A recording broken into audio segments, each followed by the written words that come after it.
அனைவருக்கும் இனிய சுதந்திர நல் வாழ்த்துக்களை தெரிவித்துக் கொண்டு தமிழ் மொழியை உலகெங்கிலும் உள்ள தமிழர்கள் இதயத்திலே விதைக்கக்கூடிய மிகச்சிறந்த வாகனமாக செயலாற்றி வரக்கூடிய எங்களுடைய அருமை நடுவர் பெருந்தகை அவர்களே, இந்த அரங்கத்தினை அலங்கரித்து கொண்டிருக்கக்கூடிய அறிஞர் பெருமக்களே, இந்த நல்ல நிகழ்ச்சியினை மிகச் சிறப்பாக ரசித்துக் கொண்டிருக்கக்கூடிய ரசிக பெருமக்களே, உங்கள் அத்தனை பேருக்கும் என்னுடைய முதற்கண் அன்பு கலந்த வணக்கத்தை தெரிவித்துக் கொண்டிருக்கிறேன். ஏதோ நாங்கள் குறை சொல்வதற்காகவே வந்திருக்கிறோம் அப்படின்னு அவர் குறைப்பட்டு கொண்டு போயிருக்கேன், அவ்வளோதான். ஆனால் கொஞ்சமாக நீங்கள் நினச்சி பாருங்கள், நான் என்ன கேள்வி கேட்குறேன் அப்படின்னா, இன்றைக்கி சுதந்திர தின நல்வாழ்வு இருக்குது. இப்போ ஒரு நாள் லீவு கிடைக்குது இல்லையா, சுதந்திர தினத்துக்கு ஒரு நாள் லீவு கொடுக்குறாங்க. இந்த ஒரு நாள் லீவை தான் இன்னைக்கு இருக்கக்கூடிய இளைஞன் சந்தோஷமாக கொண்டாடுறானே தவிர, தேசிய கொடி ஏற்றுறதுக்கு அத்தனை கல்லூரிகளிலும் பள்ளிகளிலும் எல்லாரும் வரணும் அப்படின்னு சொன்னால் எத்தனை ஆசிரியர் பெருமக்களாக வந்துடுறாங்க. பையன் எத்தனை பேர் வர்றான்னு நினைக்கிங்க? அவன் பாட்டுக்கு கண்டுக்கிட்டதே இல்லை அதை பற்றி. ஏன் வாஞ்சிநாதனை பற்றி எத்தனை பேருக்கு தெரியும் அன்னைக்கு? ஏன் பகத்சிங்கை பற்றி இன்னைக்கு எத்தனை பேருக்கு தெரியும்? ஏன் கொடிகாத்த குமரனை பற்றி இன்னைக்கு எத்தனை பேருக்கு நீங்கள் சொல்லி கொடுத்துருக்கீங்க? இந்த 3 பேருக்கு தெரியும். என்ன சாமி விவேகானந்தர் சொல்வார், உண்மைக்காக எதை வேண்டுமானாலும் துறக்கலாம், ஆனால் எதற்காகவும் உண்மையை துறக்காதே அப்படின்னு சொல்வார். ஆனால் வாழ்க்கையில் அப்படி இன்னைக்கு 100 இளைஞர் சொன்னாங்க இல்லையா, இன்னைக்கு எத்தனை இளைஞர்கள் இன்னைக்கு இருக்கிறாங்க? கொஞ்சம் விரல் விட்டு தான் முடியும்.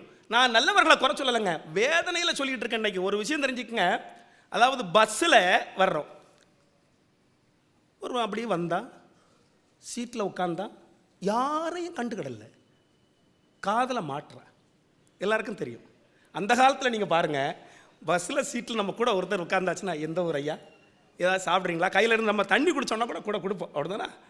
இப்போ அவன் எதை பற்றியும் கண்டுக்கிட்டதில்லை. எங்கள் ஒய்ஃப் இருந்தாலே கண்டுக்கிட்டதில்லை. அஜிஜோ, ஏன்னா அந்த அம்மாவும் காதில் மாட்டிக்கிட்டு தானே இருக்கு. 2 பேருமே காதில் மாட்டிடுறாங்க. மாட்டிட்டு ஏதோ பாட்டு கட்டிக்கிட்டே இருக்கிறாங்க. கொஞ்ச நேரம் பார்த்தாச்சு அப்படின்னா எழும்புறான். 5 நிமிஷம் கழிச்சு ஆட ஆரம்பிச்சிட்டான். ஆடிக்கிட்டே இருக்கான். உடனே இதோட கொடுமை என்ன அப்படின்னா, அப்படி தலையை ஆடிக்கிட்டே இருக்கிறான். உடனே இவன் இறங்க போறான் அப்படின்னு நினைச்சிட்டு கண்டக்டர் விசில் அடிச்சார். இறங்குறியா அப்படின்னார். இறங்கல. என்னடா ஆச்சு? அடுத்த ஸ்டாப்ல இறங்குறியா? உள்ள பாட்டு ஓடிக்கிட்டு இருக்கு. என்ன அங்க பாட்டு ஓடிக்கிட்டு இருக்கு, அடுத்த ஸ்டாப்ல இறங்க போறியா? இல்லைன்னா இவன் லூஸ் ஆயிருப்பான் போலுக்கு அப்படின்னு அவர் வேதனைப்படுறாரு. இவன் அதுக்கும் இதே தான் நடக்கு. இப்படிப்பட்ட இளைஞர்கள், அதாவது தன்னை பற்றி கவலைப்படாமல், பக்கத்தில் இருக்கக்கூடிய சுற்றார்களை பற்றி கவலைப்படாமல், எந்த கவலையும் இல்லாமல், அதாவது தனி மரம் தோப்பாகாது என்று சொல்வது போல அந்த தோப்புக்குள் இணைய விடாமல் நீங்கள் தவிக்கிறீர்களே, நான் மட்டும்தான் ஒழுங்கா இருக்கணும், சுயநலத்தோடு வாழ்கிறீர்களே, அதுதான் எனக்கு வேதனை அளிக்கிறது. அதான உண்மை. இன்னைக்கெல்லாம் பசங்க ஒழுங்கா இருக்காங்களா? அன்னைக்கு ஒரு பொண்ணு போகுது, சொல்றான், கண்ணே உன் இடையை சரி செய்து கொள், அது என் நடையை பாதிக்காது. கவிதை சொல்றாங்க, காதல் கவிதை ஒன்று சொல்றான். அன்னைக்கு அவள் என்னை பார்த்தாள், நானும் அவளை பார்த்தேன், எங்கள் இருவரையும் அவள் அண்ணன் பார்த்தான். அரை மணி நேரம் கழித்து என்னை எல்லோரும் ஆஸ்பத்திரியில் வந்து பார்த்தார்கள். என்ன நடந்துங்கிறது உங்களுக்கு தெரிஞ்சிருக்கும் இல்லையா? அதாவது இங்க பள்ளிக்கூடத்தில் படிக்கிறான், அரசாங்கம் அவனுக்கு இலவச உணவுல இருந்து, அதே மாதிரி உடை, இலவச புத்தகம், லேப்டாப்பு, எல்லா சகலமும் எல்லாம் இலவசமாக கிடைக்குது. கல்வி தொகையிலிருந்து கடன் தொகையிலிருந்து எல்லாம் கிடைக்குது. படித்து முடித்த உடனே அவன்கிட்ட போய் கேளுங்க, உன்னுடைய நோக்கம் என்ன அப்படின்னா, அமெரிக்காவுக்கு போகணும், அங்கே செட்டில் ஆகி, அவன் ஆசையை பாருங்க, அங்கே செட்டில் ஆகி கிரீன் கார்டு வாங்கி அங்கே எல்லா கல்யாணம் எல்லாம் பண்ணிட்டு அங்கே உள்ள சிட்டிசனாக வாழ்ந்துட்டு செத்தா கூட அங்கே தான் இருக்கணும் அப்படின்னு நினைக்கிறியே, இவ கடைசியில் என்ன ஆகும் தெரியுமா? ஜென்ம சனி பிடிச்சி ஜெர்மனுக்கே போண்டிருக்கும். அதில் ஒரு வேதனை. நான் ஒரே ஒரு கேள்வி கேட்குறேன், இன்னைக்கு இருக்கக்கூடிய இளைய சமுதாயத்தை பார்த்து. இங்கே படிக்கிற, இங்கே உள்ள காற்றை சுவாசிக்கிற, இங்கே உள்ள தண்ணியை குடிக்கிற, உனக்கு தன்னம்பிக்கை இருக்குல்ல, எல்லா சகல உதவிகளையும் நம்ம நாட்டில் நீ வாங்கிக்கிட்டு நீ அங்கே போனன்னு சொல்றியே, நீ உண்மையான தன்னம்பிக்கை உள்ள ஒரு இளைஞனாக இருந்தால் இங்கே கிடைச்சல ஒரு சர்டிஃபிகேட், அதை அப்படி நம்ம நாட்டில் சரண்டர் பண்ணிட்டு நீ போடா, வேற ஆளா நீ போ பார்ப்போம். அங்க என்ன கிடைக்கும்? வேற ஆளா போனா தான் தெரியும். எல்லா சகலத்தையும் நீங்க சரண்டர் பண்ணணும், அப்பந்தான் உண்மையான தன்னம்பிக்கை உள்ள இளைஞர் அப்படின்னு நான் பாராட்டுறேன். ஆனா அதை விட்டுக்கிட்டு எல்லா உதவிகளும் ஒன்று தெரிஞ்சுக்கங்க, அதாவது 130 கோடி மக்கள் தொகையில ஏதோ ஒரு வகையில் ஏதோ ஒரு இளைஞன் படிக்கிறான் அப்படின்னா எல்லாருடைய உழைப்பும் நமக்கு பலன் தருதுங்க. அதான் உண்மை. ஏன் இன்னைக்கு உன்னுடைய வெளிநாட்டுக்கு போனீங்கன்னா உங்களுடைய அறிவியல் அறிவு அங்கே என்ன கிடைக்கும்? அங்கே கொண்டு அடகு வைக்கிறோம். அங்கே அடகு வைக்கிறதுனால என்ன கிடைக்குது? பணம் கிடைக்குது. ஆனால் அட்லீஸ்ட் அங்கே ஒரு கவுன்சிலராக கூட ஆக முடியுமா அமெரிக்காவில்? ஆனால் அதே அறிவை நம்ம நாட்டில் உன்னுடைய அறிவியல் அறிவையும் விஞ்ஞான அறிவையும் நம்ம நாட்டில் நீ பயன்படுத்தினீன்னா ஜனாதிபதி ஆக முடியுங்க. அதுக்கு உதாரணம் கலாம் அவர்கள். ஜனாதிபதி மட்டுமல்ல, பாரத ரத்னா விருது கூட கிடைக்குங்க. நம்ம நாட்டுக்கு செய்யுங்க. பெரியவங்களுக்கு கொஞ்சமாவது மரியாதை கொடுக்குறீங்களா? பாசத்தை மறந்து, என் பெற்றோர்களை மறந்து, உற்றார் உறவினர்களை மறந்து, எல்லாரையும் மறந்து நீங்க எங்கேயோ போயிருக்கிறீங்களே. பெற்றவங்களுக்கு சாப்பாடு கொடுக்குறீங்களா? எனக்கு தெரியா, வருடா வருடம் நாங்கள் முதியோர் இல்லங்களே அனாதை ஆசிரமங்களிலே படக்கூடிய வேதனை. என்னுடைய நடத்தக்கூடிய நண்பர் ஒருத்தர் அழகா சொல்வார், கடவுள் எனக்கு 24 அம்மாவை தந்திருக்கிறார் அப்படின்னு. ஏன்னா ஆசிரமத்தில் கொண்டு விட்டு போறீங்களாங்க. எனக்கு ஒரு அம்மா கண்ணீர் விடுற மாதிரி ஒரு கவிஞன் கவிதை சொன்னா, நிலாச்சோறு ஊட்டி வளர்த்த தாய், நிலாச்சோறு ஊட்டி வளர்த்த தாய் நிம்மதியின்றி தவிக்கிறாள், தன்னை முதியோர் இல்லத்தில் விட்டு சென்ற மகன் பத்திரமாய் வீடு போய் சேர்ந்தானா என்று. கொஞ்சம் நினைச்சு பாருங்க. இன்னைக்கு இது எல்லாம் நாம இழந்துட்டோமங்க. அப்போ இன்னைக்கு இருக்கக்கூடிய இளைஞர்கள் சுயநலம் சார்ந்துதான் வாழ்ந்து கொண்டிருக்கிறார்கள். தேச பற்று கடுகளவு கூட இல்லை, சமுதாய உணர்வு கடுகளவு கூட இல்லை. அது மட்டும் இல்லைங்க, இன்னைக்கு பாருங்க, நான் ஒன்று சொல்லிடுறேன் நடுவர் அவர்களே, அவர் சொன்னது மாதிரி இன்னைக்கு பாருங்க, காட்டில் வேலை செய்வதை கேவலமாகவும், காட்டில் வேலை செய்வதை கேவலமாகவும், கணினியில் வேலை செய்வதை கௌரவமாகவும் இருந்து கொண்டிருக்கிறார்களே. கணினியில் வேலை செய்யறது தான் கௌரவம் அப்படின்னு நினைச்சாச்சு. நான் இளைஞர்களுக்கு ஒன்று சொல்றேன், இன்டர்நெட்ல ஒன்று தெரிஞ்சுக்கங்க, இன்டர்நெட்ல ஒன்றும் அரிசியை டவுன்லோட் பண்ண முடியாது. அதை எல்லா இளைஞர்களும் புரிஞ்சுக்கணும். ஏன்? நகத்தை விட அரிசி சிறியதுதான், நகத்தை விட அரிசி சிறியதாக இருக்குது. ஆனால் ஜகத்தை விட அரிசி பெருசு. அதுதான் உண்மை. நான் உண்மை ஒன்று சொல்லி முடிச்சிடறேன். அதாவது என்ன, நான் பாதிக்கப்பட்டது. நேற்றைக்கு காலையில் ஒருத்தருக்கு ஃபோன் பண்ணேன், வணக்கையா அப்படின்னு. ராங் நம்பர் அப்படின்னு வச்சுட்டாரு. நான் என்ன அப்படி கெட்ட வார்த்தையா சொல்லிட்டேன்? என்னையா வணக்கம் அப்படின்னு சொன்னதுக்கு ராங் நம்பர் என்ன குட் மார்னிங் அப்படின்னு சொல்லணுமா? எப்படி ஆயிடுச்சு பாருங்க. எதுலையுமே அக்கறை இல்லாமல் முழுக்க முழுக்க, அதாவது செல்போன் தான் வாழ்க்கை, இன்டர்நெட் தான் நம்முடைய வாழ்க்கை, ஃபேஸ்புக் தான் வாழ்க்கை, ஏன் வாட்ஸ்அப் தான் வாழ்க்கை அப்படின்னு ஓடோடி கொண்டு உங்களுடைய மூளையை சின்னபன்னமாக்கி கொண்டிருக்கிறீர்களே, அடகு வைத்துக் கொண்டிருக்கிறீர்களே. ஒரு காலம் இப்படியே போய் கொண்டிருந்தால் நிச்சயமாக வருங்கால இளைஞர் சமுதாயம் மனநோயாளியாக பாதிக்கப்படுவார்களோ என்பதுதான் என்னுடைய வேதனை. அந்த வேதனையில் தான் சொல்லுகிறேன், சமுதாய நோக்கம், சமுதாய உணர்வு தளர்ந்து கொண்டிருக்கிறது என்று சொல்லி வாய்ப்பளித்த அத்தனை பெருமக்களுக்கு நன்றி பாராட்டி விடைபெறுகின்றேன். அன்பு வணக்கம் ஐயா. உண்டு பாடி இல்லை, அந்த வேகம் இருக்கணும், கோபம் இருக்கணும். அது வெறும் பட்டிமன்றமாக அவர் நினைக்கல. இது என்னத்தை சொல்கிறது? வணக்கம்னா ராங் நம்பர்னு என்ன அர்த்தம்? அது அப்புறம் எந்த மொழியில் பேசுவாங்க? உன்னை கொண்டு விடுவோன்ட்டாலும் கரெக்டாக பிடிச்சிக்கிடுவாங்க, என்னை மிரட்டுறாங்க. எப்படி அது மாத்திரம் புரியுதா? அழகாக கேட்டிருக்காரு. ஒவ்வொன்றுக்குமான விஷயத்தில் சொன்னார் பாருங்க, அரிசி நகத்தை விட சிறியது, ஆனால் ஜகத்தை விட பெரியது அப்படின்னார். அதுதான் சொன்னார், தனி ஒரு மனிதனுக்கு உணவில்லையெனில் ஜகத்தினை அழித்திடுவோம். அருமை. எல்லாருமே பட்டிமன்றம் பேசலாம் போட்டுருக்கு. ஆண்கள் பேசிட்டாங்க. இதுகாரம் பொறுமை காத்த பெண்மக்கள் இப்போ வர இருக்காங்க. பேராசிரியை விமலா அண்ணாதுரை அவர்கள் வளர்ந்திருக்கிறது, அதாவது இளைஞர்களுடைய அந்த சமுதாய உணர்வு, சமுதாய நோக்கு வளர்ந்திருக்கிறது என்று பேச வருகிறார்கள். வாங்க.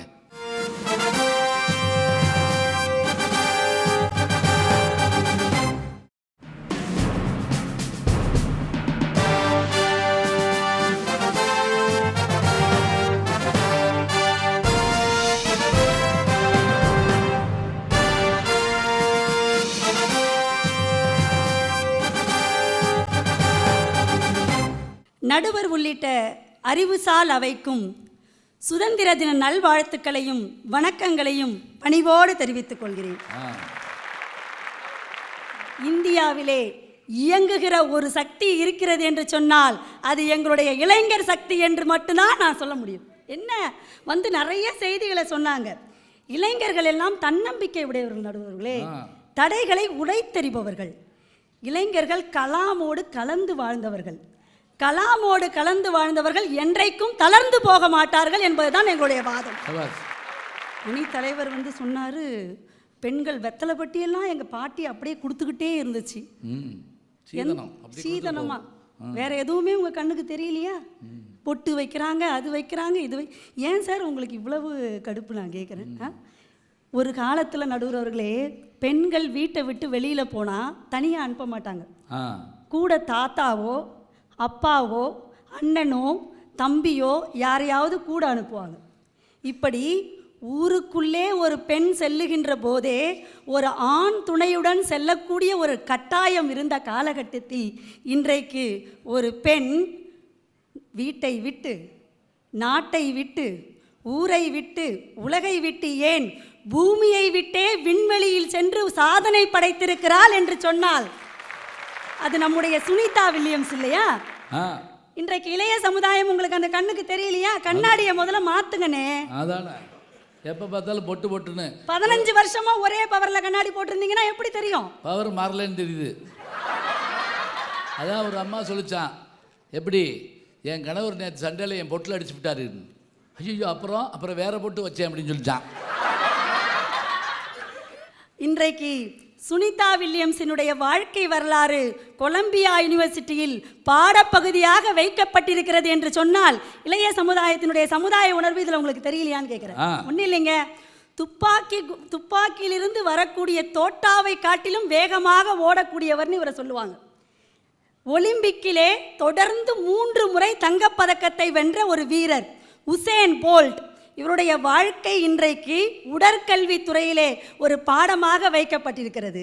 அதாவது இறந்தவர்களுடைய வாழ்க்கையைத்தான் வரலாறாக படிக்க முடியும் என்ற மூட நம்பிக்கையை மாற்றி வாழும்போதே வரலாறு படைத்தவர்களுடைய வரலாற்றை படிக்க செய்திருக்கிறார்கள் என்று சொன்னால் இதுதானே இளைய சமுதாயத்தினுடைய வெற்றிங்க.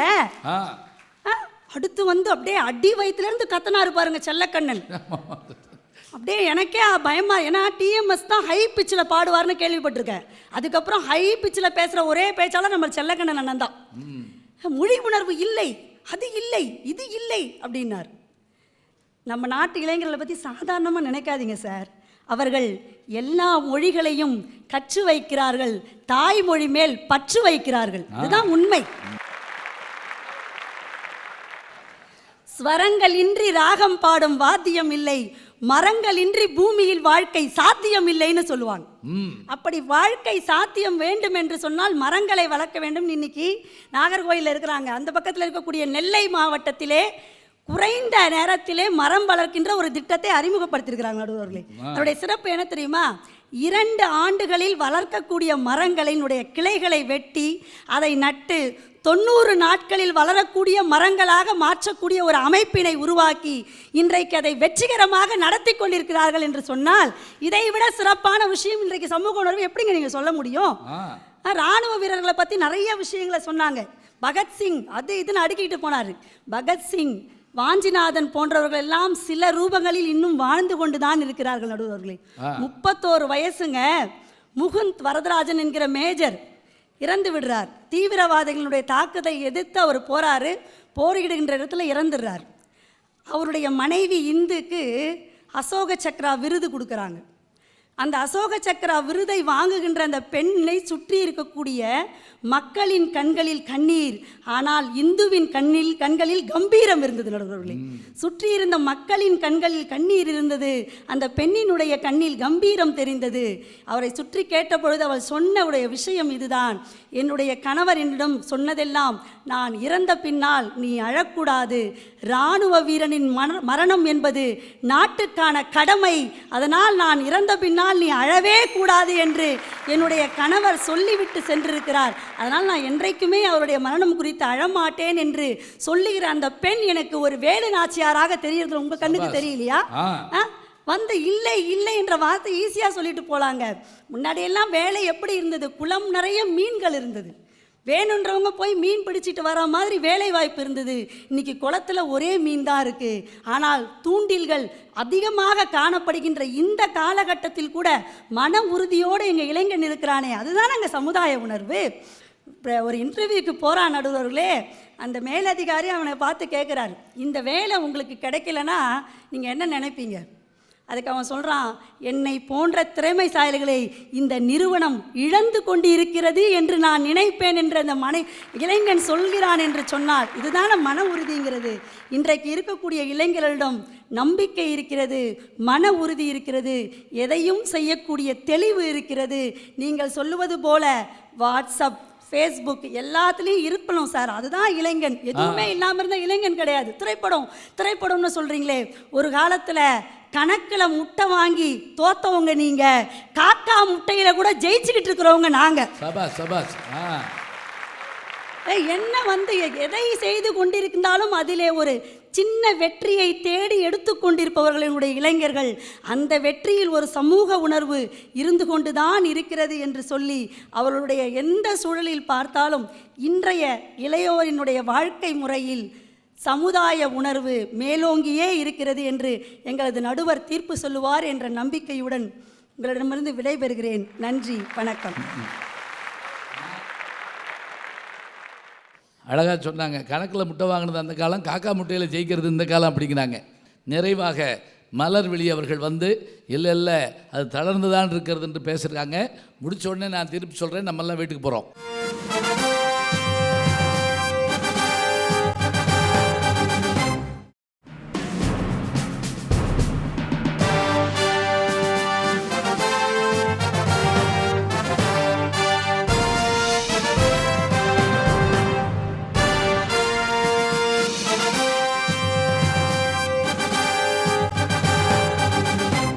வலியோடு போராடினால்தான் ஒரு பெண் தாயாக முடியும். இருளோடு போராடினால்தான் புழு வண்ணத்து பூச்சியாக முடியும். மண்ணோடு போராடினால்தான் விதை மரமாக முடியும்.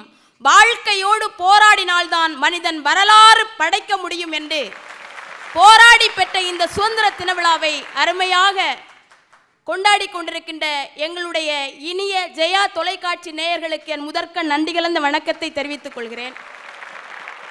இளைஞர்களின் வாழ்வியல் நோக்கத்தில் சமுதாய உணர்வு இருக்கிறதா இல்லையா, வளர்ந்திருக்கிறதா தளர்ந்திருக்கிறதான்னு கேட்டிருக்கீங்க. அதில் எங்கள் கோன்னு அருமையாக வந்து சொன்னார், நாங்கள் குறைகளை மட்டும்தான் பேச வந்திருக்கோம் அப்படின்னா. நாங்கள் என்ன சொல்கிறோம், என்றைக்குமே குறைகளை மறைக்க கூடாது, நிறைக்க வேண்டும் என்பதற்காகத்தான் நாங்கள் பேச வந்தோம். சொல்லுங்க. உண்மையிலே இன்னைக்கு சமுதாய உணர்வு இளைஞங்கிட்ட இருக்கா? சமுதாய உணர்வுனா என்னன்னாவது தெரியுமா? முதல்ல சமுதாய உணர்வுனா என்னன்னு தெரியுமா? எல்லாம் வருத்தப்படாத வாலிபர் சங்கமா உட்கார்ந்துருக்குங்க. அதுவும் அதுல வர எழுதி போட்டுறான், சர்க்கஸ்னா சிங்கம் இருக்கணும், ஊருன்னா வருத்தப்படாத வாலிபர் சங்கம் இருக்கணும் அப்படின்னு சொல்லி இன்னைக்கு திருத்த முடியாத வாலிபர் சங்கம்லாம் உட்கார்ந்துருக்குன்னா சமுதாய உணர்வு இருக்கா? அன்னைக்கெல்லாம் தங்கம் செய்யாததை சங்கம் செய்யும்னு சொல்லுவாங்க. இன்னைக்கு இந்த நிலைமைக்கு இளைஞர்கள்லாம் மாறிக்கிட்டு இருக்காங்களே. அது மட்டும் இல்லை, எங்கள் அண்ணன் வந்து மரம் வளர்க்கிறார்கள் இளைஞர்கள், பெருமையாக இருந்துச்சு. அந்த மரத்துக்கு பேர் என்னன்னு உனக்கு தெரியுமா? முதல்ல அந்த மரத்தில் வந்து உட்கார்ந்து இருக்க பறவைக்கு பேர் தெரியுமா? அதையும் கூகுள்ல தான் தேடுறான். என்ன பறவையா இருக்கும், என்ன மரமா இருக்கும்? பக்கத்தில் ஒரு ஏழை வந்து ஐயா ஏதாவது இருந்தா கொடுங்கன்னு கேட்குறான். அவன் அங்க ஏழைக்கு துயரத்தை பற்றி கூகுள்ல படிச்சுட்டு இருக்கானா? என்ன அர்த்தம்? அக்கம் பக்கம் பார்த்து நடக்கிறானா? அக்கம் பக்கம் பாரடா சின்ன ராசா, ஆகாச பார்வை என்ன சொல்லு ராசா. யாராவது இப்படி அக்கம் பக்கம் பார்த்து நடக்கிறானா இன்னைக்கு இளைஞன்? எங்க அண்ணன் சொன்னாரே, ஒரு கால் இல்லாத இளைஞன் சீட்டு கொடுத்த விஷயத்தை பேசினாரே. இன்னைக்கு 2 கால் உள்ள இளைஞர்களை 3 கால் உள்ள செல்போன் ஆட்டி படுத்திக் கொண்டிருக்கிறதே. அந்த 3 கால் என்னது? என்னது? டயல்டு கால், மிஸ்டு கால், ரிசீவ்டு கால். ஆத்தாடி, செல்போன்ல எப்பவும் பேசிட்டே இருக்கேன். ஹலோ கேமாவா, அவங்க அப்பா பேசுற, ஓ மாமாவா அப்படி கேட்குறான். அன்னைக்கெல்லாம் வீரபாண்டிய கட்டபொம்மன் வசனத்தை பேசி சுதந்திர உணர்வை தூண்டினாங்க. நாட்டு நட்டாயா, களை பறித்தாயா, என்னோடு கொஞ்சம் விளையாடும் பெண்களுக்கு மஞ்சள் அரைத்து பணிபுரிந்தாயா, மாமனா மச்சானா மானம் கெட்டவனே அப்படின்னு பேசினாங்க அன்னைக்கு. இன்னைக்கு அதே வசனத்தை இளைஞர்கள்லாம் மாத்திட்டானே. என்னோடு கடைக்கு வந்தாயா, செல்போன் வாங்கி தந்தாயா, சிம் கார்டு வாங்கி தந்தாயா, இல்லை உன்னோடு கொஞ்சம் விளையாடும் பெண்களுடைய நம்பரை தான் எனக்கு தந்தாயா, மாமனா மச்சானா மானம் கெட்டவனே சுத்தா பண்றா அப்படிங்கிறான். இதெல்லாம் என்ன சமுதாய உணர்வுன்னு நான் கேட்கிறேன் நீதிபதி அவர்களே. இதெல்லாம் ஏன் பாக்குறீங்க நீங்க? எல்லாம் பார்த்து தானே ஆக வேண்டியது. இந்த தலைப்புக்காக பார்த்துருக்காங்க பாவம். கண்டதே காட்சி கொண்டதே கோலம்னு தானே இன்னைக்கு இளைஞர்கள்லாம் போயிட்டு இருக்காங்க. ஒரு அப்பாட்ட போய் கேட்டாங்க, உங்கள் பையன் படித்தானே இப்போ எங்கே இருக்கிறான்? என் பையன் ஃபேஸ்புக்கில் இருக்கிறான், ட்விட்டரில் இருக்கிறான், வாட்ஸ்அப்ல இருக்கிறான், வீட்டில் மட்டும் இருக்கவே மாட்டான் அப்படின்னு சொல்றாரு. எவ்வளோ வேதனை அந்த அப்பாவுக்கு மனசுல இருக்கு. அது பரவாயில்ல. ஒரு அப்பாட்ட கேட்டிருக்காங்க, ஆக்சிடென்ட் ஆகி உங்கள் பையன் எப்படி இருக்கான்னு கோமாவில் இருக்கான்னு சொல்லியிருக்காரு. அங்கே என்ன பண்ணுறான் அப்படின்னு இருக்காங்க. அவன் ஏதோ அரபு நாடுகளில் இருக்கானாக்குன்னு நினச்சி அவன் கோமாவில் இருக்கான்னு சொன்னால் அங்கே என்ன பண்ணுறான்னு இருக்கான் ஒருத்தன். அதாவது எல்லா நாடுகளும் மூலதனம் உள்ள நாட்கள், நம்முடைய இந்தியா மட்டும்தான் மூளைதனம் உள்ள நாடு. அந்த மூளையை இந்த இளைஞர்கள் தவறான வழியில் பயன்படுத்துகிறார்களே என்பதுதான் எங்களுடைய வேதனை. எந்த சத்தம் போடுறீங்க? அப்படி சொன்னா அவங்களுக்கு உரைக்கும் நீதிபதி. அதான் சார், உங்களுக்கு உரைக்குமா? மொழி யாராவது தமிழ் மொழியை யாராவது அவங்க சொன்னாங்க, அனைத்து மொழிகளையும் கற்றுக்கொள்வோம், தாய்மொழியாம் தமிழ் மொழி மீது பற்றுக்கொள்வோம். இதுதான் இளைஞர்கள். நீங்க அக்கா பேசினாங்களே, உண்மையிலே தமிழ் மொழியை கண் பாவை போல நினைக்கணும். மற்ற மொழிகளை எல்லாம் நாம கண்ணாடி போல நினைக்கணும். அதை மாத்திக்கலாம், கண் பாவையை மாத்த கூடாது. அதான் அன்னைக்கு சொன்னாங்க, வெளி போல எண்ணி நம் மொழி காக்க வேண்டும், தவறான பேருக்கு நல் வழி காட்ட வேண்டும். ஜனநாயகத்தில் நாம் எல்லோரும் மன்னர், தென்னாட்டு காந்தி அந்நாளில் சொன்னார், தென்னாட்டு காந்தி அந்நாளில் சொன்னார். நல்ல பேரை வாங்க வேண்டும் பிள்ளைகளே, நம் நாடு என்னும் தோட்டத்திலே நாளை மலரும் முல்லைகளே. நல்ல பேரை வாங்க வேண்டும் பிள்ளைகளே. பெரியவங்க சொன்னாங்களே, நல்ல பாடு தானே, இதெல்லாம் நல்லா தானே இருக்கு. அன்னைக்கு சொன்னாங்க, இன்னைக்கு நடக்குதா? மதுரையில தானே சங்கம் வைத்து தமிழ் வளர்த்தார்கள். ஆமா, மதுரையில் சங்கம் வைத்து வளர்த்த தமிழை சென்னை தமிழ் இஸ்துக்குன்னு போச்சுன்னா ஒருத்தன் அப்படி சொன்னா நீதிபதி அவர்கள். அதுக்கு என்ன காரணம்னா, இன்னைக்கு ஒரு பாட்டு வந்திருக்கு, முட்டைக்கண்ண உருட்டுக்கின்னு புருவத்தை தான் சுருக்கிக்கின்னு பொட்டு பூவும் வச்சுக்கின்னு புடவையத்தான் கட்டிக்கின்னு கண்ணால டாவடிச்ச கண்ணம்மா உன்மேல் கண்ணு வச்ச கண்ணி பையன் நானம்மா, உன் காதல தான் பட்டுன்னு நீ சொல்லம்மா, இல்லாங்காட்டி செத்த போனோம் நானம்மா, தங்கா மாறி ஊதாரி புட்டேக்கின்னு நீ நாரி. ஒரு நல்ல நாளில் ஒரு 4 நல்ல தமிழ் வார்த்தையை பேசி ஒரு வாழ்த்து சொல்லி நீங்கள் பாட வேணாம்னு நான் சொல்லலை, தமிழில் பாடுங்க, அது ஒரு நியாயம் தானே. ஐக்கு மூட்டை மீனாச்சி மூஞ்சி கழுவி நாளாச்சி பிள்ளைமாங்க பாட்டு எழுதுவாங்க. பட்டுக்கோட்டை சொன்னாரு, ஆளும் வளரணும் அறிவும் வளரணும் அதுதான்டா வளர்ச்சி. ஆள் வளர்ந்துருக்கு, அறிவு வளர்ந்துருக்கா? எல்லாம் செல்போனை தட்டி தட்டி எழுத தெரியல, பேச தெரியல, சரி எழுதவே தெரியல. அன்னைக்கு ஆசிரியர் சொன்னார், குருவே துணை எழுதுடான்னாரு, குரு வேதனைன்னு எழுதி வச்சிருக்காங்க. பத்மபூஷன் எழுதுடான்னாரு, பத்மா புருஷன் எழுதி வச்சிருக்காங்க. எவ்வளோ வேதனையா இருக்கும். அன்னைக்கு ஒருத்தன் ஆசிரியர்கிட்ட கேட்குறான், இந்த உலகத்திலே பிறப்பு ஒரு டைம், இறப்பு ஒரு டைம், லவ் ஒரு டைம், லைஃப் ஒரு டைம், எக்ஸாம் மட்டும் எத்தனை டைம் வைக்கிறீங்க? எப்படி கேள்வி கேட்குறான், படிக்க மாட்டாரா எழுத மாட்டாராம், இந்த மாதிரிலாம் கேள்வி கேட்டு இளைஞர்கள்லாம் இது வந்து சமுதாய உணர்வா நான் கேட்குறேன் இது. சரி, இளைஞர்கள்னாலே காதலிக்கணும், அது ஒரு சுகமான அனுபவம் தான். யார் இல்லைன்னு சொன்னா அந்த காதலையாவது காப்பாற்றுறதுக்கு ஒரு நேர்மை இந்த இளைஞர்கள்ட்ட இருக்கா? அன்னைக்கு ஒருத்தர் நல்லா கண்டுபிடிச்சு சொல்றான், லவ்னா ஃபெயிலியர் தான் ஆகணும், அப்பதான் தாடி மட்டும் வளர்த்தா போதும், அது சக்சஸ் ஆச்சுன்னா மனைவியோட பிள்ளைகளையும் சேர்த்து வளர்க்கணும் அப்படிங்கிறான். எவ்வளவு சோம்பேறியா இருக்கிறான் பாருங்க. ஒவ்வொரு இளைஞனும் என்ன நினைக்கிறான், அமெரிக்க சம்பளம், சீனத்து உணவு, இங்கிலாந்து வீடு, இந்தியாவில் உள்ள பெண் வேணும்னு வெளிநாட்டுக்கு போயிடறான், அங்கதான் வாழணும் அப்படின்னு சொல்லி. ஒரு 2 நாள் கழிச்சோன்னு அப்பாவுக்கு போன, அப்பா என்ன காப்பாத்துங்க, காப்பாத்தி நம்ம நாட்டுக்கு கூட்டு வந்துருங்க. இது ஏன் நீ ஃபோன் பண்ற? என்ன வளம் இல்லை இந்த நாட்டில், என்ன வளம் இல்லை இந்த திருநாட்டில், என் கையை ஏந்த வேண்டும் வெளிநாட்டில், ஒழுங்காய் பாடுபடு வயல் காட்டில், உயரும் உன்மதிப்பு அயல் நாட்டில், விவசாயி விவசாயி. ஒரு மனிதன் செல்போன் பேசாம இருக்க முடியும், ஆனால் அந்த செல்போன் தயாரிக்கிறவன் இந்த உலகத்திலே உயர்ந்த இடத்தில் இருக்கிறான். ஒரு இளைஞன் சிகரெட் பிடிக்காமல் இருக்க முடியும், ஆனால் அந்த சிகரெட்டை தயாரிப்பவன் இந்த உலகத்திலே உயர்ந்த இடத்தில் இருக்கிறான். ஆனால் உணவு உண்ணாமல் ஒரு நிமிடம் கூட நம்மால் இருக்க முடியாது. அந்த உணவை உற்பத்தி செய்கின்ற விவசாயி இன்றைக்கு தாழ்ந்த நிலையில் இருக்கின்றானே, இதை யாராவது எந்த இளைஞனாவது கவலைப்படுகிறானா? நல்லா கேளுங்க. இல்லையே, என்னங்க இது? அது மட்டும் இல்ல, இளைஞன்னா எப்படி இருக்கணும் தெரியுமா?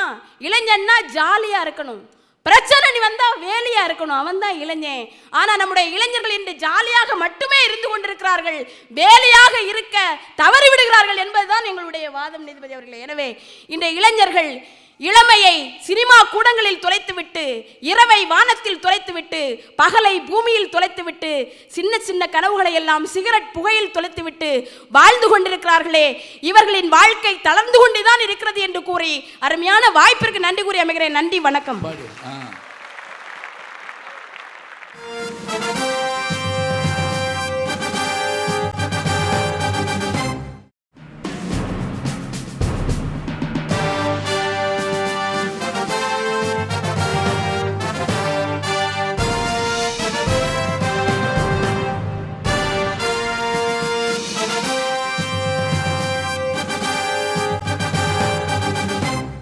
இந்த பழைய பாட்டு கேட்ட உடனே பலருடைய முகம் மலர்ந்ததை நான் பார்த்தேன். அப்படியே சந்தோஷமாக இருந்தது உண்மையிலேயே. ஏன்னா அப்போ எல்லாம் பாட்டு எழுதுறதுக்கு முன்னாடி ஒரு சூழலை சொல்லி கதாநாயகனாக இருக்கக்கூடிய புரட்சித் தலைவர் எம்ஜிஆர் அவர்களை போன்றவர்கள் மற்றவர்கள்லாம் உட்கார்ந்து இதுக்கு இந்த செய்தி வரணும், அது இருந்தால் தான் நல்லாயிருக்கும். அது பட்டுக்கோட்டை பாட்டாகவும் மருதகாட்சி பாட்டாகவும் எடுத்து சொன்னோடனே அப்படியே மகிழ்ந்து போனோம். பட்டுக்கோட்டையினுடைய கடைசி பாட்டுன்னு சொல்லுவாங்க, படத்தில் வந்தது ஒன்று. பண்டரிபாய் அவர்கள் அவர் இறந்தபோது, யார் பட்டுக்கோட்டை கல்யாண சுந்தரம் இறந்தபோது அவருடைய வீட்டில் அவருடைய காலடியில் கொஞ்சம் பணத்தையும் ஒரு பாட்டு எழுதின அந்த பேப்பரையும் வச்சாங்களாம். அதுதான் அவங்க படத்துக்கு அவர் எழுதின பாட்டாக அது. அதில் என்ன இருந்ததா, தானாக எவனும் விழமாட்டான், தடுக்கி விடாமல் விழமாட்டான். அது மட்டும் இல்லை, போனால் எவனும் வரமாட்டான், இதை புரிஞ்சுக்கிட்டவன் அழமாட்டான். அந்த வார்த்தையை கேட்ட உடனே அப்படியே அதிர்ச்சி ஆகி போகுது. இது ஒரு சொல் எப்படியாக நிற்குதுங்கிறத எடுத்து சொன்னாங்க. நல்ல பாட்டு, நல்ல செய்தி எல்லாத்தையும் மலர்வழி சொன்னாங்க. அவங்களுக்கு நன்றியை சொல்லிவிட்டு பேசிய பெருமக்களை எல்லாம் பாராட்டி எல்லாத்த காட்டிலும் உங்களுக்கு தான் நான் ரொம்ப நன்றியும் வணக்கம் சொல்லணும். நல்ல சபை கிடைச்சா தாங்க எங்களால் பேச முடியும். உண்மையிலே சொல்கிறேன். எப்படி நல்ல பேச்சாளர் வேணும்னு எல்லாரும் நினைக்கிறாங்களோ அது மாதிரி நல்ல சபை வேணும். கேட்கணும், கேளுங்கள் தரப்படும், செவி உள்ளவர்கள் கேட்க கடவீர். அருமையான வாசகம். இந்த அருமையான சூழல், இந்த நாள் சுதந்திர திருநாள், எத்தனை பேருடைய கனவுங்க, எத்தனை பேருடைய எண்ணம். அப்படி ஒன்றும் இந்த நாட்டை ஆளணும்னு வரல யார், வெள்ளைக்காரன். வியாபாரம் பண்ண வந்தான், நம்ம போட்ட சண்டையை பார்த்தான், இதை காட்டில் அருமையான நாடு கிடைக்காதுன்னு நினச்சான். இந்த சண்டையிலேயே நம்ம குளிர் காஞ்சிடலாம்னு நினச்சிட்டான். 1000 உண்டுங்கு ஜாதி எனில் அந்நியர் புகழ் என்ன நீதி, தாயின் வயிற்றில் பிறந்தோம் சண்டை வரினும் சகோதரர் என்றோன்னு பாரதி சொன்னது அதுக்காகத்தானே. பழசை நினச்சி பார்த்தா அப்படியே மெய்சில் இருக்கணும். கலைவாணர் என்ன கிருஷ்ணன் ஒரு நாள் வீட்டில் உட்காந்து பழைய சோறு சாப்பிட்டு இருந்திருக்காரு. பெரிய புகழும் கோடீஸ்வரமான பணம் சம்பாதிச்ச நேரத்தில் பழைய சோறு சாப்பிட்டுட்டு இருக்காரு. காரில் இறங்கின அவர் நண்பர் கேட்டாராம், என்ன பழைய சோறு சாப்பிட்றீங்க? உடனே அவர் என்ன, ஒரு 100 ரூபாய் எடுத்து அவர்கிட்ட கொடுத்து, எங்கேயாவது போய் பழைய சோறு வாங்கிட்டு வா பார்ப்போம் அப்படின்னு இருக்காரு. அந்த ஆள் 7 இடம் சுற்றி திரும்பி எங்கேயும் தெரியுதா, ஒரு நாள் காத்திருந்தா தான் பழைய சோறு கிடைக்கும். பழச தப்பாக பேசாது எப்போவுமே. இளைய சமுதாயங்கிற விஷயத்தில் அன்றைக்கும் சொல்லியிருப்பாங்க. இப்போ இன்றைக்கி இவங்களுடைய கவலை என்ன, அவங்க சொன்னாங்க, எங்கள் வீட்டில் இளைஞர்கள் இல்லையா, இளைய பெண்கள் இல்லையா, நாங்கள் என்ன குறை சொல்லிட்டு இருக்கோம், என்னன்னா இப்படி இல்லாமல் போயிட்டாங்களேங்கிறத எங்களுக்கு கவலை.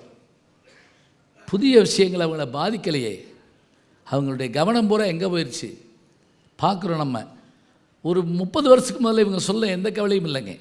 அதிகமாக போனால் சினிமாவுக்கு போனால் வீட்டில் ஷிஃப்ட் போட்டு அடிப்பாங்க, அவ்வளோதான். அது அன்றைக்கி பெரிய தப்புன்னு நினச்சாங்க. ஆனால் இன்றைக்கி அப்படி இல்லை. இன்றைக்கி எல்லா உபகரணமும் கையில் இருக்குது, பயமும் கையில் தான் இருக்குது.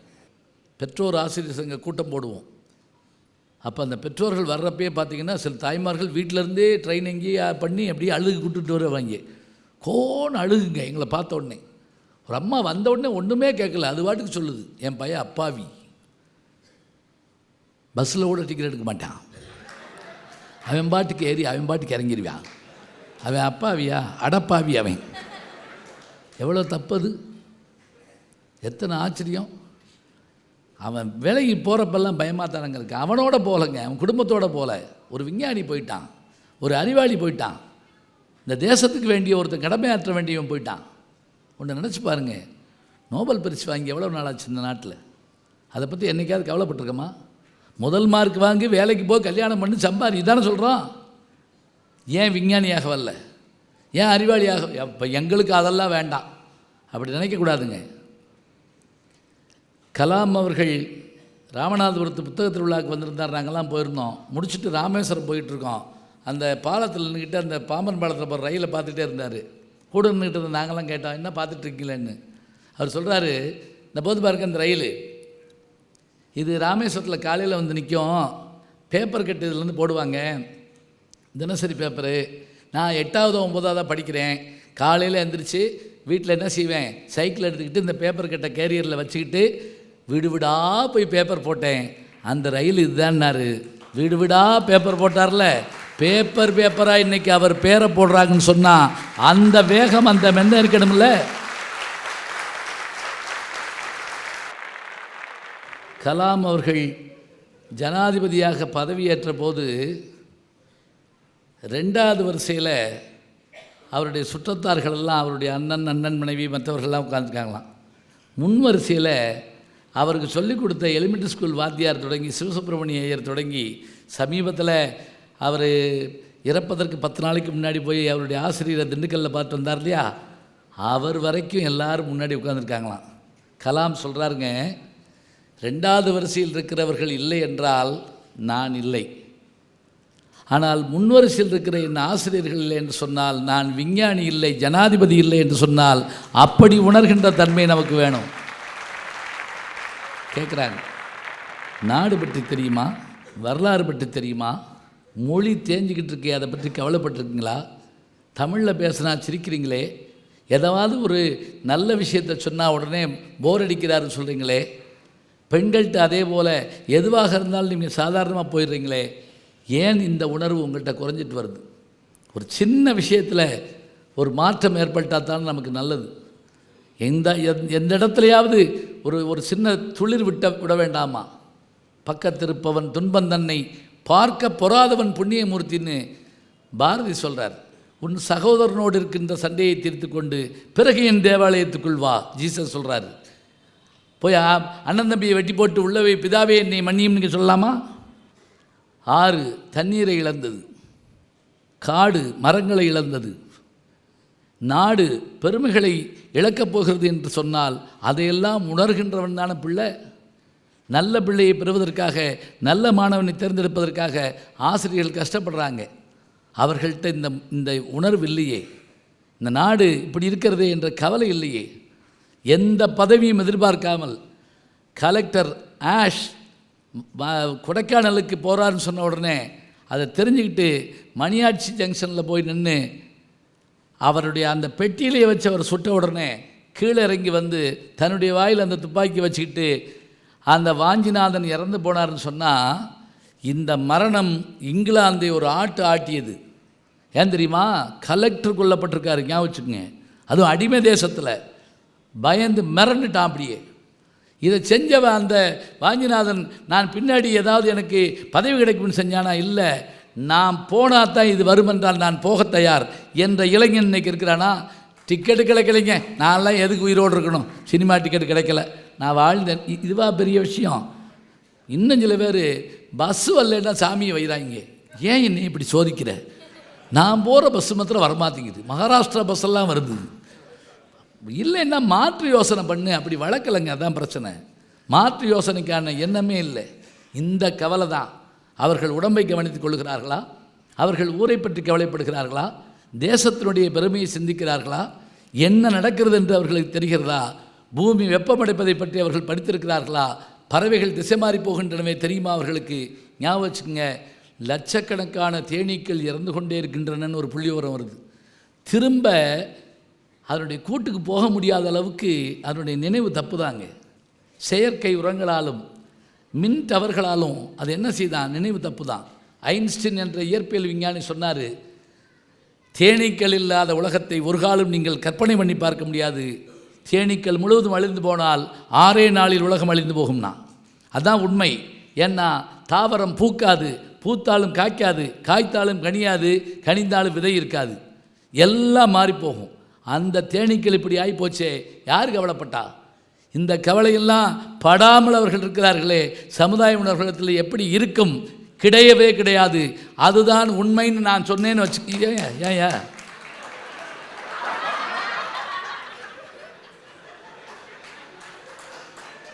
அவங்கள காட்டில் வேகமால இருக்கீங்க நீங்கள் வீட்டுக்கு போகிறதுக்காக.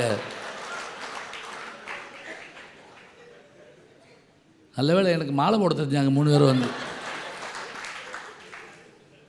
சொன்னால் 3 பேரும் சந்தோஷப்படுவீங்க. அப்புறம் உங்களை என்ன பண்ணுறது? நீங்கள் விட்டுருவீங்களா? அதுக்கு 2 கவிதை வச்சுருப்பார் அவர். இப்படியே சொல்லிக்கிட்டே இருந்தால் சரியாக போச்சா? சொல்லுங்க பார்க்கலாம். இது மட்டுமா இருக்குது? இன்றைய இளைய சமுதாயம்னா யார்? இன்றைய இளைய சமுதாயம் யாருன்னு கேட்டால் சொன்னாங்க இல்லையா, கல்லூரியில் ஃபஸ்ட் இயர் சேர்ந்த ஒரு மாணவன் 1 வாரம் கூட ஆகலை கல்லூரி திறந்து, ஆக்சிடெண்ட் ஆகி ஆஸ்பத்திரியில் பெரிய ஆஸ்பத்திரியில் சேர்த்துருக்காங்க. ரத்தம் தேவைப்படுது. சொந்தக்காரங்களாம் வந்து நிற்கிறாங்க. ரத்தம் கொடுக்க சொன்னால் அண்ணன் போனால் அண்ணி பிடிச்சிருக்கு. பேசாமல் உங்களுக்கு என்ன, உங்களுக்கு பிபி நான் வச்சுக்கோங்க, அப்படியே நம்ம ஊருக்கு போயிடுவீங்க. அக்கா போனால் அக்கா வீட்டுக்காரரு அப்படியே போயிடணும், தெரியுதா? அப்படியே கிளம்பிடணும். ஒரு பையன் ஓடி போய் அந்த எங்கள் கல்லூரிக்கு ஃபோன் கொடுக்குறாங்க, மெசேஜ் கொடுக்குறான். நம்ம பையன், அவன் பேர் தெரியாது, 1 வாரம் சேர்ந்து ஆக்சிடெண்ட் ஆகிட்டான், ரத்தம் கொடுக்கணும்னு சொல்கிறாங்க. ஒரு வினாடியில் 400 பேர் புறப்பட்டாங்க. 400 பேர் கல்லூரியிலேருந்து புறப்பட்டான். அவன்கிட்ட ஜாதி கிடையாது, மதம் கிடையாது. உள்ளே பூந்துட்டான், பயந்துட்டாங்க. ஆஸ்பத்திரியில் ஸ்ட்ரைக்கோ என்னமோன்னு சொல்லிட்டு உள்ளே வந்து வரிசையில் நிற்கிறாங்க. எடுத்துக்கோ. வெக்கப்பட்டு நின்றது உறவினர்கள் மட்டும்தான், ஞாபகம் வச்சுக்கோங்க. வெக்கப்பட்டு நின்றது. டாக்டர் அவன் சொல்கிறான், போதும் ஐயா, போயிட்டு வாங்க. என்ன காரணம்? இவங்களெல்லாம் தெரியாதா? இவர்கள்ட்ட இருக்கக்கூடிய அந்த வேகம் என்ன? ஒரு செய்தியை சொல்லி நிறைவு பண்ணுறேன். சமீபத்தில் மகாகவி பாரதியார் எனக்கு விருது கிடைச்ச போது தமிழக முதல்வர் அம்மா அவர்கள் எனக்கு அந்த விருதை கொடுத்தாங்க. பத்ம விபூஷன் விருதை என்னுடைய நண்பர் கமலஹாசன் பெற்றார். டெல்லி தமிழ் சங்கத்துக்கு நாங்கள் போயிருந்தோம். அவர் விமானத்தில் வந்து இறங்கினோடனே எல்லோரும் சொன்னாங்க, தமிழ் சங்கத்து ஆட்கள்லாம் ஒரு ஃபோட்டோ எடுத்து பேப்பரில் கொடுத்துருவோம், அப்போ தான் கூட்டம்லாம் நாளைக்கு வரும்னு. கேமரா கொண்டு போக மறந்தாச்சு. என் செல்லில் ஃபோட்டோ எடுத்தாச்சு. சரி, இதை பத்திரிக்கைக்கு அனுப்பணும். அப்போ இரவு மணி 9. என் செல்லில் இருக்க படத்தை கம்ப்யூட்டர் மூலமாக பத்திரிக்கைக்கு அனுப்பணும், மெயில் ஐடிக்கு. 10 பேருக்கும் தெரியலை. நான் தான் தமிழ் வாத்தியார், என்னைய விடுங்க. ஒரு சட்டம் படித்தவர் நிற்கிறார், இன்னொருத்தர் நிற்கிறார், டாக்டர் நிற்கிறார், என்ஜினியர், ஒருத்தருக்கும் தெரியல. அங்கே ஃபோன் மேலே ஃபோன் வருது, என்ன படத்தை அனுப்ப முடியலையா? டக்குன்னு யோசிச்சார், இந்த இருங்க வர்றேன் அப்படின்ட்டு கார் எடுத்துகிட்டு ஓடினார். நான் கூட ஒரு எக்ஸ்பர்ட்டை கூட்டுற போகிறாருன்னு பார்த்தேன். ஒரு 8 வயசு பையனை கூப்பிட்டு வர்றாரு. அவன் வந்தவொடனே எங்கூடா செல்ல கொடுங்க அப்படின்னா, இதை கொண்டு அதில் மாட்டினேன். எப்படின்னா முடிஞ்சிச்சு, போட்டேன், போயிடுச்சு. அத்தனை பேரும் இப்படி கும்பிட்டுக்கிட்டே நின்னோம். கருவி அறிவு இன்றைக்கு வளர்ந்திருக்கிறது, உலக அறிவு இன்றைக்கு வளர்ந்திருக்கிறது, தேசத்தை பற்றிய எண்ணம் அவர்களுக்கு தெரிந்திருக்கிறது. சொன்னார் இல்லையா, கலாம் குறித்து 4 வயது குழந்தைக்கும் தெரிகிறது, 90 வயது முதியோரும் வருந்துகிறார் என்று சொன்னால் அவருடைய அந்த மரணம் அத்தனை பேரையும் ஒரு உழுக்கி இருக்குது. சொன்னார்ல, கற்றுக்கொண்டார்கள் எல்லாவற்றையும். இப்படியான ஒரு சூழல் இன்றைக்கு இருக்கிற போது நாம் கற்றுக் கொடுத்தா போதுங்க. இந்தியா எப்படிப்பட்ட தேசம்? பாரத நாடு பழம்பெரும் நாடு, நீரதன் புதல்வர் இந்நினைவகற்றாதீர். வீர சிவாஜி தன்னுடைய வீரர்களுக்கு சொன்ன வீர உரையாக பாரதி எழுதினது. கற்றுக்கொண்டும் பெற்றுக்கொண்டும் வளர்ந்து கொண்டும் பயணப்பட்டு கொண்டும் அவர்கள் வருகிற வேகத்துக்கு ஈடு கொடுக்கணும். சீனாவின் ஜனத்தொகை 130 கோடி, அதற்கு மேலும் என்று சொன்னாலும் கூட இந்தியாவின் ஜனத்தொகை குறைவாக இருந்தாலும் ஒரே ஒரு வேறுபாடு, அங்கு 65% முதியோர்கள், இங்கு 65% இளைஞர்கள், இளையோர்கள் என்று சொன்னால் நிச்சயமாக தேச உணர்வு, சமுதாய உணர்வு வளர்ந்திருக்கிறது. 2020 இந்தியா வல்லரசாக நல்லரசாக மாறும் என்று கலாம் அவர்கள் கனவு கண்டார் என்று சொன்னால் 2020 மேட்ச் மட்டும் இல்லைங்க, 2020 ஏன் நம்பர் போட்டாது? இளைஞர்களும் இளைய யுவதிகளையும் நோக்கித்தான் 2020 என்று அவர் போட்டார், தவிர 2050 என்று போடவில்லை.